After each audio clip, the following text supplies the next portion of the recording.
চাপের প্রভাবে গত বৃহস্পতিবার দেশের বিভিন্ন স্থানে থেমে থেমে বৃষ্টি ঝরেছে। কোথাও কোথাও অতি ভারী বর্ষণও হয়েছে। আজ ৭ বিভাগে ভারী থেকে অতি ভারী বর্ষণ হতে পারে, সেই সঙ্গে পাহাড় ধসেরও আশঙ্কা রয়েছে। বৃহস্পতিবার আবহাওয়া অধিদপ্তরের আবহাওয়াবিদ খন্দকার হাফিজুর রহমানের সই করা সতর্কবার্তায় এমন তথ্য জানা গেছে। এতে বলা হয়েছে, বঙ্গোপসাগরে সৃষ্ট গভীর নিম্নচাপটি সাগরদ্বীপ ও খেপুপাড়ার মধ্য দিয়ে পশ্চিমবঙ্গ বাংলাদেশ উপকূল অতিক্রম করেছে। এটি আরও উত্তর ও উত্তর পূর্ব দিকে অগ্রসর হয়ে ক্রমান্বয়ে দুর্বল হতে পারে। এর প্রভাবে বৃহস্পতিবার সন্ধ্যা ৭টা থেকে পরবর্তী ৪৮ ঘন্টায় ময়মনসিংহ, খুলনা, বরিশাল, চট্টগ্রাম ও সিলেট বিভাগ এবং পরবর্তী ২৪ ঘন্টায় রংপুর, রাজশাহী ও ঢাকা বিভাগের অনেক জায়গায় ভারী থেকে অতি ভারী বর্ষণ হতে পারে। অতি ভারী বর্ষণের কারণে চট্টগ্রাম, রাঙামাটি, খাগড়াছড়ি, বান্দরবান ও কক্সবাজার জেলার পাহাড়ি এলাকার কোথাও কোথাও ভূমিধসের আশঙ্কা রয়েছে। ঢাকার আবহাওয়া পরিস্থিতির সবশেষ অবস্থা জানব সহকর্মী এস.এম. আরিফের কাছে। তিনি আছেন রাজধানীর আবহাওয়া অফিসের সামনে। রাজধানীর আবহাওয়া পরিস্থিতি কেমন দেখছেন আরিফ, জানাবেন আমাদের। সাবরিনা, যদি সার্বিক বিষয়টি জানাতে চাই, তাহলে আবহাওয়া অফিস থেকে যে তথ্যটা আমরা একটু আগে পেয়েছি সেটি হলো এই যে গভীর নিম্নচাপটি রয়েছে সেটি কিন্তু এখন অবস্থান করছে টাঙ্গাইল এবং টাঙ্গাইলের আশেপাশে। এই যে গভীর নিম্নচাপটি এটি ধীরে ধীরে যে শক্তিটা কমে আসছে সেটাও কিন্তু আবহাওয়া অফিস জানিয়েছে। আমরা গতকালকে দেখেছিলাম ব্যাপক বৃষ্টিপাত হয়েছে, আজকেও ঢাকায় বৃষ্টিপাত রয়েছে, তবে সেটি কিছুটা এখনও পর্যন্ত কম। গুড়ি গুড়ি বৃষ্টিপাত কিন্তু এখনও হচ্ছে, থেমে থেমে হচ্ছে বৃষ্টি। এই বৃষ্টিপাত আজকেও অব্যাহত থাকবে এবং আগামীকালকেও অব্যাহত থাকবে। এরপরে আস্তে করে ১ জুন থেকে, যেটি রবিবার থেকে বৃষ্টিপাতটা কিছুটা কমে আসবে, এটি আবহাওয়া অফিসের যে আবহাওয়া অধিদপ্তর যে আবহাওয়ার পূর্বাভাস সেটিতে বলা হয়েছে। এবং আরেকটি বিষয় জানিয়ে রাখি, গতকালকে সর্বোচ্চ যে বৃষ্টিপাত রেকর্ড করা হয়েছে সেটি হলো চট্টগ্রাম বিভাগের মাইজদিতে, নোয়াখালীর যে মাইজদি, সেখানে ২৮৫ মিলিমিটার বৃষ্টিপাত হয়েছে সেখানে, এবং সেটি অতি ভারী বৃষ্টি বলা হয়েছে। এবং গতকাল ঢাকায়ও কিন্তু অতি ভারী বৃষ্টি হয়েছে। আমরা যেটি আবহাওয়া অফিস থেকে তথ্য পেয়েছি, সেই গত ২৪ ঘন্টায় আবহাওয়া অফিস রাজধানীতে বৃষ্টিপাত বা ঢাকা বিভাগে যে বৃষ্টিপাত সেটি রেকর্ড করেছে ১৯৬ মিলিমিটার। তো এই বৃষ্টিপাত যেটি বলছে অব্যাহত থাকবে এবং আবহাওয়া অফিস বলছে যে আজও এই বরিশাল, খুলনা সহ আরও ৫টি যে বিভাগ রয়েছে, যে সব বিভাগের মধ্যে ৫টি বিভাগে ভারী এবং অতি ভারী বৃষ্টিপাত কিন্তু হওয়ার সম্ভাবনা আজকেও রয়েছে। এবং পাশাপাশি যে ঝড়ো হাওয়া কিছু কিছু জায়গায় বয়ে বেড়াচ্ছে সেটাও অব্যাহত থাকবে। জানেন যে এই যে নিম্নচাপটি সেটি কিন্তু ঘূর্ণিঝড়ের রূপ নেয়, তবে এই নিম্নচাপের প্রভাবে কিন্তু কয়েকদিন ধরে বৃষ্টিপাত হয়, সবসময় আমরা দেখে আসি। আবহাওয়া অফিস বলছে যে আরও 2 দিন সেটি অব্যাহত থাকবে। এবং যে সতর্ক বার্তাগুলো সমুদ্র বন্দরগুলোতে দেখিয়ে যেতে বলা হয়েছে, 4টি যে সমুদ্র বন্দর রয়েছে সেই 4টি সমুদ্র বন্দরে কিন্তু 3 নম্বর সতর্কতা এখনও জারি রয়েছে। এবং পাহাড় ধসের যে সংখ্যা সেটিও আছে এখন পর্যন্ত, কারণ জানেন ভারী কয়েকটি বিভাগে বলা হচ্ছে যে ভারী এবং অতি ভারী বৃষ্টিপাত হওয়ার সম্ভাবনা আজও এবং রয়েছে এবং কালকেও রয়েছে। পর থেকে আসলে সেটি কমে আসবে, সে কারণে আসলে পাহাড় ধসের যে আশঙ্কা সেটি কিন্তু রয়েছে। এই আবহাওয়া অফিস যেটি জানিয়েছে যে এই ১ জুন থেকে সেই বৃষ্টিপাতটা একদমই কমে আসবে। আর আজকে থেকে কিন্তু অনেকটাই কম মনে হচ্ছে রাজধানীতে। আপনি যদি সকালকে থেকে গতকালকের তুলনায় দেখা যায় গুড়ি গুড়ি বৃষ্টি হচ্ছে। আবহাওয়া অফিস থেকে বলা হচ্ছে যে গভীর নিম্নচাপটি সেটি কিন্তু আসলে দুর্বল হয়ে যাচ্ছে এবং স্থলভাগ যেটি অতিক্রম করছে, আমি একটু আগে বলছি যে টাঙ্গাইলের আশেপাশে এখন অবস্থান করছে, এটি আস্তে আস্তে হয়তো আরও তার শক্তি কমে সেটি ভ্যানিশ হয়ে যাবে। তো এই ছিল আসলে রাজধানীর যে আপনি খবরটা জানতে চাচ্ছেন আবহাওয়া অফিস থেকে আমার সর্বশেষ। আরিফ, আপনাকে ধন্যবাদ। রাজধানীর আবহাওয়া অফিসের সামনে থেকে সরাসরি যুক্ত ছিলাম আমাদের প্রতিনিধি আরিফ। বিএনপির প্রতিষ্ঠাতা ও সাবেক রাষ্ট্রপতি শহীদ জিয়াউর রহমানের ৪৪তম শাহাদাত বার্ষিকী আজ। ১৯৮১ সালের এই দিনে দেশি বিদেশি চক্রান্তে চট্টগ্রাম সার্কিট হাউসে হত্যার শিকার হন তিনি। জিয়াউর রহমানের শাহাদাত বার্ষিকী উপলক্ষে টানা ৮ দিনের কর্মসূচি পালন করেছে দলটি। এর মধ্যে রয়েছে আলোচনা সভা, পোস্টার ও বিশেষ ক্রোড়পত্র প্রকাশ, কালো ব্যাচ ধারণ, কালো পতাকা উত্তোলন, জিয়ার কবরে ফুল দেয়া ও ফাতেহা পাঠ। দরিদ্রদের মধ্যে খাদ্য ও বস্ত্র সামগ্রী বিতরণ। গত ২৬ মে থেকে শুরু হওয়া এই কর্মসূচি চলবে ২ জুন পর্যন্ত। দলের প্রতিষ্ঠাতা জিয়াউর রহমানের শাহাদাত বার্ষিকী উপলক্ষে আজ সকাল ৬টায় নয়াপল্টনে বিএনপির কেন্দ্রীয় কার্যালয় সহ সারা দেশের কার্যালয়ে দলীয় পতাকা অর্ধনমিত ও কালো পতাকা উত্তোলন করা হবে। নেতাকর্মীরা কালো ব্যাজ ধারণ করবেন। সকাল 10:30টায় শেরেবাংলা নগরে জিয়াউর রহমানের কবরে পুষ্পস্তবক অর্পণ সহ দিনব্যাপী রয়েছে নানা কর্মসূচি।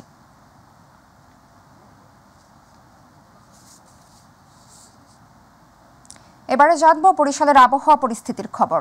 সেখান থেকে যুক্ত হচ্ছেন প্রতিনিধি পারভেজ রাসেল। পারভেজ, বরিশালের নিম্নচাপের প্রভাবে কেমন ক্ষয়ক্ষতি হয়েছে জানাবেন আমাদের।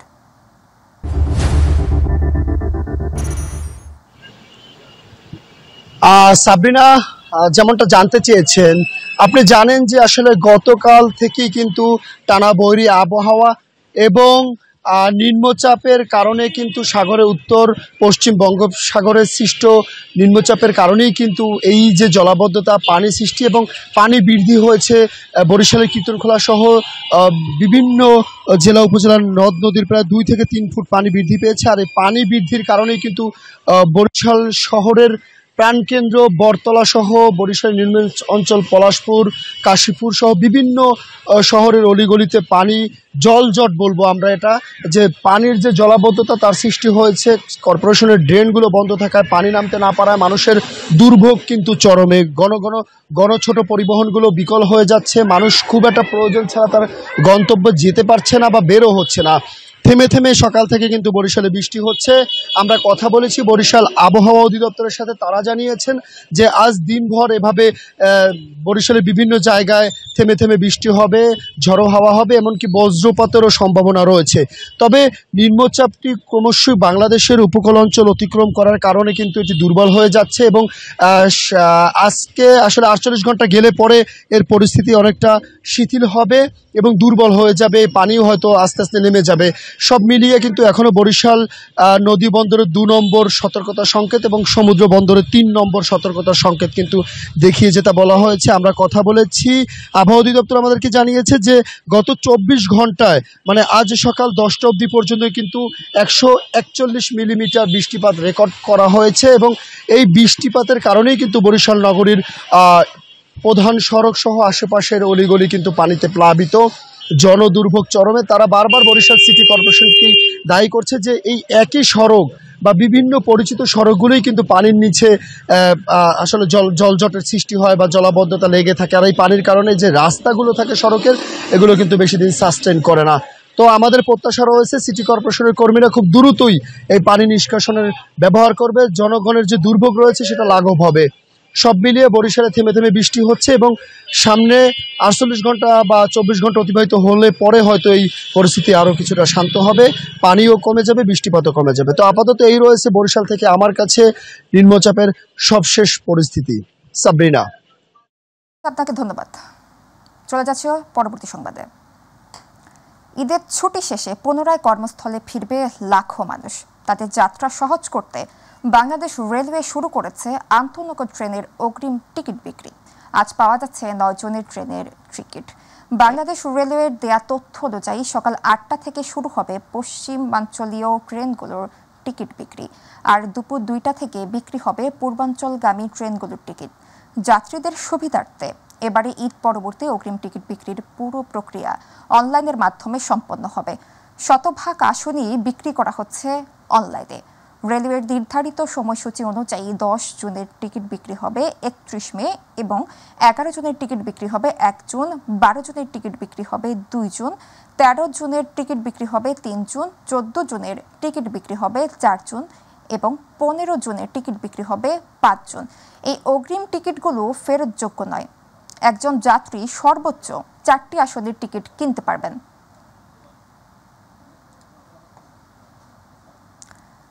পবিত্র ঈদুল আজহাকে কেন্দ্র করে এবার রাজধানীর 19টি স্থানে বসছে পশুর হাট। এর মধ্যে ঢাকা উত্তর সিটি কর্পোরেশনে 10টি এবং দক্ষিণ সিটি কর্পোরেশনের 9টি স্থানে ইজারা দেওয়া হয়েছে। ঈদের আগের 3 দিন সহ 5 দিন চলবে পশু বেচাকেনা। তবে আদালতের নিষেধাজ্ঞা থাকায় আফতাবনগর এবং মেরাদিয়ার এবছর পশুর হাট না বসানোর সিদ্ধান্ত নিয়েছে সিটি কর্পোরেশন।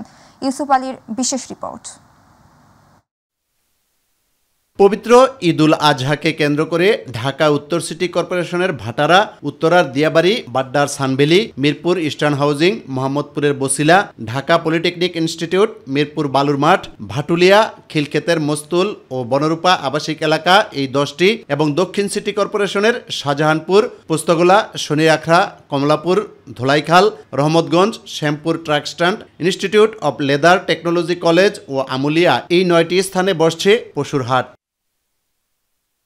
ঈদের 5 দিন আগে থেকে কোরবানির পশু বেচাকেনা শুরু হওয়ার কথা থাকলেও আগেভাগেই হাটের প্রস্তুতি নিচ্ছেন ইজারাদাররা। অন্যান্য হাটে প্রস্তুতি চললেও গাবতলী স্থায়ী পশুর হাটে বিভিন্ন ধরনের পশু আনতে শুরু করেছেন ব্যাপারীরা। মানে গরু তেমন একটা আসে নাই, হালকা পাতলা আসছে, এখনো বাজার শুরু হয় নাই, তো আস্তে আস্তে শুরু হচ্ছে। গরু যে বাঁধবো এটার প্রস্তুতি চলছে, এই যে কুটাকাটা কাটতেছে। গত কোরবানি তো বাজার পরিস্থিতি হিসেবে পেলাম, যারা 5টা কিন্তু তারা কিনবো 2টা, প্রায় 1টা কিনবো। এই লোকগুলো উঠে গেছে না দেশে, তারা তো পলাতক, গরুটা কিনবো কিনা আমার বাবে লাগতেছে, তাই যে বেচা কিনে একটু কম হবে। এ হাটে গরু ও মহিষের পাশাপাশি ছাগল, ভেড়া ও দুম্বা রয়েছে।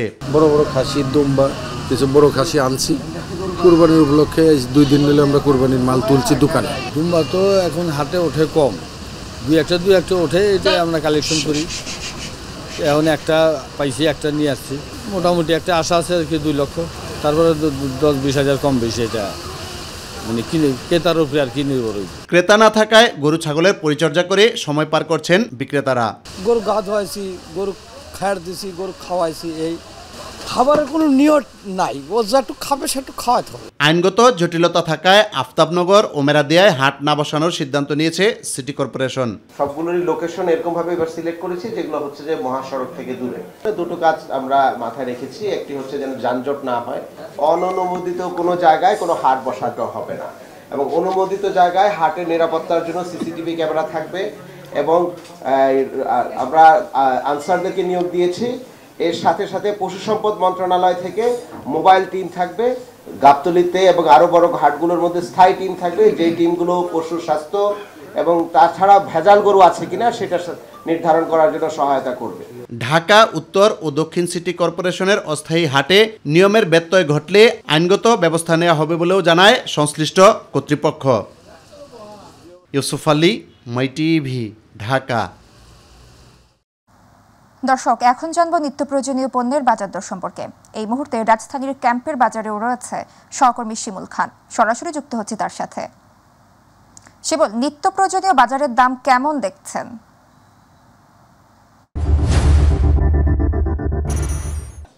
সাবরিনা, ধন্যবাদ আপনাকে। আমি রয়েছি রাজধানীর মোহাম্মদপুরের ক্যাম্পের বাজারে। নিত্য প্রয়োজনীয় যে বাজার দ্রব্য রয়েছেন সেই দ্রব্যের মূল্যের কথা একটু জানিয়ে রাখবো। সবজির বাজারে কিন্তু স্বস্তির বাতাস বইছে। আমরা একজন ব্যবসায়ীর সাথে কথা বলবো। একটু আমাদেরকে জানাবেন সবজির বাজারটা কেমন? সবজির বাজারটা এখন তো অনেক নিয়ন্ত্রণে আছে, মনে করেন সব কিছু দামই কম আছে। যেমন শসা ছিল 1 সপ্তাহ আগে 50 টাকা 60 টাকা, এখন হচ্ছে 30 টাকা। ভেন্ডি 25 টাকা কেজি, কাঁকরোল 50, মানে সব কিছু একদম নিয়ন্ত্রণে আছে সবজি। আগে যা ছিল বাজার এখন অনেক নিয়ন্ত্রণ আছে বাজার। একটু আরেকটি বিষয় যদি আমি জানিয়ে রাখি, আসলে সামনে তো আসলে কোরবানি ঈদ, সেই কোরবানি ঈদকে কেন্দ্র করে আসলে গরুর মাংসের দাম খানিকটা বৃদ্ধি পেয়েছে, অর্থাৎ 750 টাকায় বিক্রি হচ্ছে, এবং বৃষ্টিকে উপেক্ষা করে মাছের বাজার কিন্তু একটু চড়া রয়েছে। ব্যবসায়ীরা আমাকে এমনটি জানিয়েছেন, এবং বেশ কয়েকজন ব্যবসায়ীর সাথে আমার কথা হয়েছে। তারা আমাদেরকে যেমনটি জানিয়েছে, আগে যে সিন্ডিকেটের বলাই, সেই সিন্ডিকেটের বলাই কিন্তু এখন আর কোনোভাবেই কাজ করছে না, এবং ক্রেতা সাধারণ যারা রয়েছেন তারাও কিন্তু স্বস্তির কথা বলেছেন। এবং সামনে ঈদকে কেন্দ্র করে আমরা অতীতে দেখেছি পেঁয়াজ সহ আদা, রসুন এই জিনিসগুলোর দাম বৃদ্ধি পায়, সেটির দামও কিন্তু বৃদ্ধি পায়নি, এবং অর্থাৎ আগের দামেই বিক্রি হচ্ছে। এবং মুরগির মাংসর কথা যদি একটু বলে রাখি, সেটিও অপরিবর্তিত রয়েছে। ব্রয়লার মুরগির কেজি বিক্রি হচ্ছে 170 টাকা, সোনালী মুরগি বিক্রি হচ্ছে 270 থেকে 80 টাকা। তাবাসসুম, এই ছিল আমার কাছ থেকে রাজধানীর মোহাম্মদপুরের ক্যাম্পের বাজার থেকে সর্বশেষ আপডেট। তাবাসসুম। শিমুল, আপনাকে ধন্যবাদ। চলতি বছর নীলফামারীর ভবানীগঞ্জ হাট ইজারা দিতে না পেরে উপজেলা প্রশাসনের সহায়তা প্রভাবশালীদের বিরুদ্ধে খাজনা আদায়ের অভিযোগ উঠেছে। সিংহভাগ অর্থ ভাগ বাটোয়ারার পাশাপাশি নীতিমালা না মেনে অতিরিক্ত খাজনা আদায়ে ক্ষতিগ্রস্ত কৃষক ও ব্যবসায়ীরা। অন্যদিকে রাজস্ব হারাচ্ছে সরকার। এ ব্যাপারে উপজেলা নির্বাহী অফিসারের সাথে কথা বলতে চাইলে ক্যামেরার সামনে কথা বলতে রাজি হননি তিনি। জেলা প্রশাসক বলছেন, খাজনা আদায়ের নীতিমালা অনুসরণ না করলে প্রয়োজনীয় ব্যবস্থা নেওয়া হবে। নীলফামারী প্রতিনিধি আজিজুল ইসলাম বুলুর তথ্য ও চিত্রে আরও জানাচ্ছেন আতিকুর রহমান তিতাস। নীলফামারীর ভবানীগঞ্জ হাট ঐতিহাসিক এবং বাণিজ্যিকভাবে বেশ সুপরিচিত। শত শত মানুষের কেনাবেচায় জমজমাট হয়ে ওঠে ঐতিহ্যবাহী এই বাজারটি। কিন্তু অভিযোগ উঠেছে, চলতি বছর এই হাট ইজারা দিতে না পেরে উপজেলা প্রশাসনের সহায়তায় খাজনা আদায় করছে স্থানীয় প্রভাবশালীরা। রসুন, পেঁয়াজ, ডোল হচ্ছে 10 টাকা করে, আর ওরা নিচ্ছে 50 থেকে 60 টাকা। সরকারি মূল্য তালিকা অনুযায়ী ইউনো অফিসের আন্ডারে যে বিটগুলো তোলা হচ্ছে, এটার কোনো কাগজপাতি নাই এবং কোনো মূল্য তালিকা দেওয়া নাই। এখানে সরকারি মেয়াদে যে ট্যাক্সের যে কাগজ আছে সেগুলো নাগানো হয় না। টাকা ওনারা কাকে দেয়? টিউনো স্যারকে দেয় না তহসিলদারকে দেয় না জেলা ইউনিয়ন পরিষদে দেয়, তা সঠিক আমি বলতে পারি। গেল বছর হাটটি ইজারায় সরকারের রাজস্ব খাতে 70 লাখ টাকা জমা হলেও এবার সিংহভাগ টাকা বিভিন্ন মহলে ভাগ বটারা হচ্ছে বলে অভিযোগ স্থানীয়দের। প্রতি হাটে 20 টাকা করে খাজনা দেয়, দোকান খাজনা। আর গিরিরা যা মাল নিয়ে আসে এরা প্রতি কেজি 1 টাকা করে খাজনা দেয়। খাজনা 40 দেই, 50 দেই, এরকম 60 দেই। এভাবে টাকা ওঠে মাসে 7-8 লাখ টাকা উঠাইছে, 3 লাখ কত টাকা জমেছে, বাকিটা তারা খাজনা আদায় উপজেলা নির্বাহী অফিসারকে 23 লাখ টাকা দিয়ে কর্মযজ্ঞ চালাচ্ছেন বলে জানান সংশ্লিষ্ট ইউপি প্রশাসক। কত টাকা আপনারা সিলেক্ট করছেন? আমরা তো প্রথম 2 মাস হলো 6 লাখ করে। সেই টাকাটা অগ্রিম দিয়েছি কিনা? অগ্রিম দিয়েছি। এই 23 লাখ টাকা কোন ব্যক্তি দিয়েছো? এই কমিটির কে? 23 লাখ টাকা কমিটি ওরা সবাই থেকে দিতে প্রায় 20 জন লোক ছিল। তবে এ ব্যাপারে হাট কমিটির সভাপতি ও উপজেলা নির্বাহী অফিসার ক্যামেরার সামনে কথা বলতে রাজি হননি। আমি যখন বলবো দিব তখন না, আপনি তো তার ইচ্ছা মতো হয়ে গেল। আপনি তো গভর্নমেন্টের প্রপার্টি জিনিস, আপনার জনগণের জিনিস আপনি ইচ্ছা ব্যবহার করতে পারেন না। খাস খাজনা আদায় নিয়ম নীতি বহির্ভূতভাবে কোনো বাজারের ইজারা কার্যক্রম পরিচালিত হলে প্রয়োজনীয় ব্যবস্থা নেওয়া হবে বলে জানান জেলা প্রশাসক। খাসের আদায়ের একটা কমিটি আছে, এটা হলো উপজেলা নির্বাহী অফিসার সভাপতি আর এসএনএম মেম্বার সেক্রেটারির একটা কমিটি। সেই কমিটির দায় দায়িত্ব সে খাস কালেকশন প্রপারলি করা, এবং সেরকম কোনো যদি অভিযোগ আমাদের কাছে আসে সেটা আমরা তদন্ত করব। খাস জমির খাজনা আদায় নীতিমালা অনুসরণ করে খাজনা আদায় করার পাশাপাশি সরকারের যথাযথ মনিটরিং ও ন্যায্য রাজস্ব আদায়ের দাবি স্থানীয়দের। আতিকুর রহমান তিতাস, মাই টিভি। এবারে জানবো দ্বীপ জেলা ভোলার আবহাওয়া পরিস্থিতির খবর। সেখান থেকে যুক্ত হচ্ছেন প্রতিনিধি আরিফ হোসেন লিটন। লিটন, ভোলা তো সমুদ্র তীরবর্তী শহর, নিম্নচাপের প্রভাবে সেখানে জীবনযাত্রার উপর কেমন পরিস্থিতির সৃষ্টি হয়েছে জানাবেন আমাদের।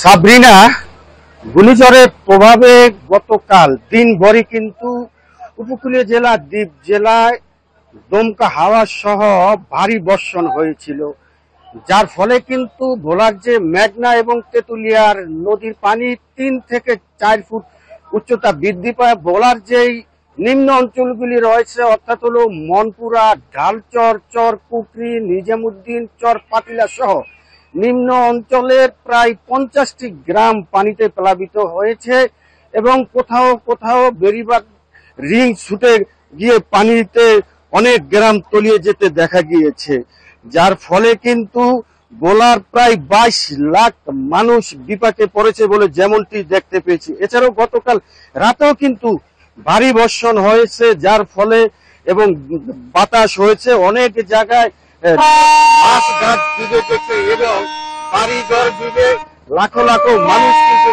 পানিবন্দী হয়ে রয়েছে বলে আমি যেমনটা জানতে পেরেছি।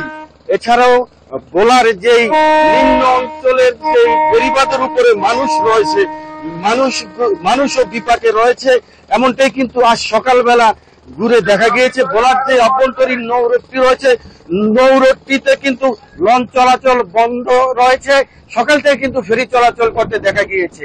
তো এই ছিল ভোলা থেকে আমার ঘূর্ণিঝড় নিয়ে সর্বশেষ খবর। সাবরিনা, লিটন, আপনাকে ধন্যবাদ।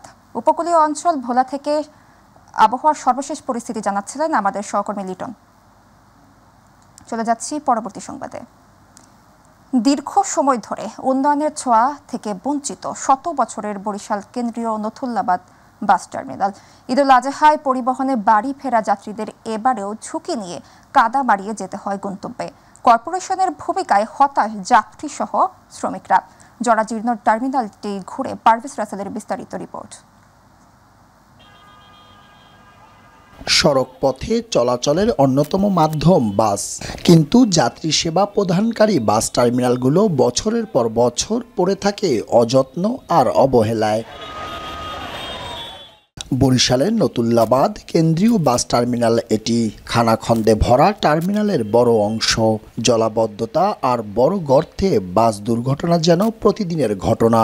এই গাড়ি আমি খাদার ভিতরে পুড়িয়া আমরা অনেক ড্যামারেজ হয়, ক্লাস প্লেট যায়, সবাই দেখতে যায়, কিছুই করে না, অল্প বৃষ্টি হলে হাঁটু পানি হয়ে যায়। 300 ধারণ ক্ষমতার অভ্যন্তরীণ ও দূরপাল্লার গাড়ি রাখার টার্মিনাল হলেও সেখানে নেই 50টি পরিবহনও। তাই মহাসড়কের উপরে বাস রাখায় বাড়ছে যানজট।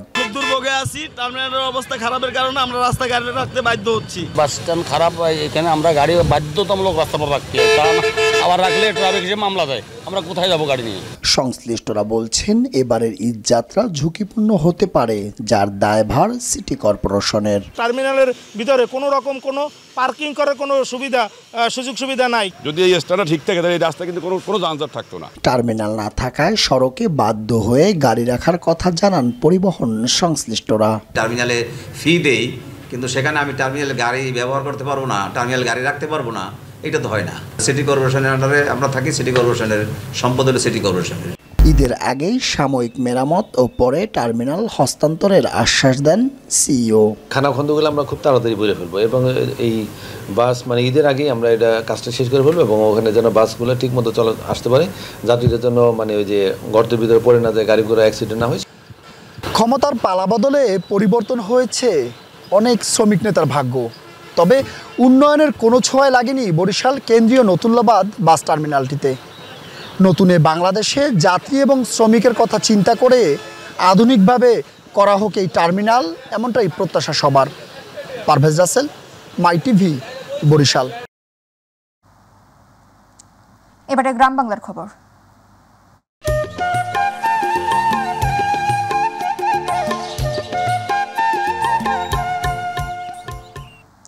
বঙ্গোপসাগরে সৃষ্ট লঘুচাপের প্রভাবে চাঁদপুর ঢাকা নৌপথের সব ধরনের লঞ্চ চলাচল বন্ধ করেছে বিআইডব্লিউটিএ। এ তথ্য নিশ্চিত করেন চাঁদপুর বিআইডব্লিউটি এর উপপরিচালক বাবুলাল বৌদ্ধ।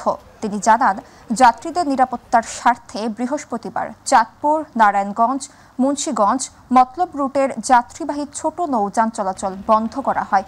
চাঁদপুর ঢাকা নৌ রুটে চলাচলকারী বড় লঞ্চগুলো বন্ধ রাখার সিদ্ধান্ত নেয় বিআইডব্লিউটিএ। এদিকে লঘুচাপের কারণে চাঁদপুরে সকাল থেকে চলছে থেমে থেমে বৃষ্টিপাত। এতে নদীর পানি কিছুটা বৃদ্ধি পেয়েছে। বৃহস্পতিবার সকাল 5টা থেকে সন্ধ্যা 6টা পর্যন্ত 132 মিলিমিটার বৃষ্টিপাত রেকর্ড করা হয়। গাজীপুরে কালিয়াকৈর উপজেলার শফিপুর বড়ইবাড়ি আঞ্চলিক সড়কের পাশে রেললাইনের ধারে গড়ে উঠেছে একটি অবৈধ ময়লার ভাগাড়। প্রতিদিনই সেখানে স্থানীয় বাসিন্দা ও দোকানদাররা ময়লা আবর্জনা ফেলছেন। এতে সেখানে জমছে বিশ্রী দুর্গন্ধযুক্ত বজ্রের স্তূপ। দুর্গন্ধে নাক মুখ চেপে চলাচল করতে হচ্ছে পথচারী, যানবাহন চালক ও স্থানীয় বাসিন্দাদের। সমস্যা সমাধানের আশ্বাস দিয়ে পৌর কর্তৃপক্ষ। প্রতিনিধি AKM শিশিরের রিপোর্ট। গাজীপুরের কালিয়াকৈর পৌরসভার বয়স দীর্ঘ 25 বছর হলেও বজ্র ব্যবস্থাপনার জন্য নির্দিষ্ট পয়েন্ট বা ডাম্পিং স্টেশন এখনো গড়ে ওঠেনি। ফলে পৌরসভা বাজার ছাড়াও এলাকার বাসাবাড়ির গুরুত্বপূর্ণ স্থানের পুঞ্জীবিত ময়লাগুলো এভাবেই পৌরসভার যেখানে সেখানে ফেলে রাখায় সৃষ্টি হয়েছে চরম দুরবস্থার। সড়কের পাশে বিভিন্ন গুরুত্বপূর্ণ স্থানে এসব দুর্গন্ধ উচ্ছিষ্ট ময়লা আবর্জনা সমূহ স্তূপ আকারে রাখায় যানবাহনের চালক ও পথচারীদের পথচলা দুরূহ হয়ে পড়েছে। সেই গন্ধ মানুষ একেবারে অসুস্থ হয়ে যাচ্ছে, যাওয়া আসার কি অসুবিধা। এই ময়লার কারণে গন্ধের জন্য থাকা যায় না, এখানে দাঁড়ানো যায় না, দুই তো আর ওদিক দিয়ে লোকজন চলাচল করা যায়, এটা ঠিক না ভাই, আমরা প্রতিবন্ধী লোক। শফিপুর বড়ইবাড়ি আঞ্চলিক সড়ক, যার মাধ্যমে প্রতিদিন অসংখ্য শিক্ষার্থী বিভিন্ন স্কুল কলেজ ও মাদ্রাসায় যাতায়াত করে থাকে। দুর্গন্ধ ও দূষণের কারণে শিক্ষার্থীদের চরম দুর্ভোগ পোহাতে হচ্ছে বলে জানান এখানকার স্থানীয় বাসিন্দারা। প্রশাসনকে জানিয়ে এর কোনো প্রতিকার পাননি বলে জানান এলাকাবাসী। গাড়ি চালান জানা জাম বস্তাইছে, মনে করেন সকালে অফিস টাইমে লোক যাবো বাইরে বাইরে, রাস্তার উপরে জাম বেঁধে যায়, রাস্তার অর্ধেক তো ঢেকে রয়েছে ময়লায়। এই রাস্তা দিয়ে মানুষ যাওয়া আশা করতে পারে না, খালি মোটর সাইকেল অ্যাক্সিডেন্ট হইতেছে।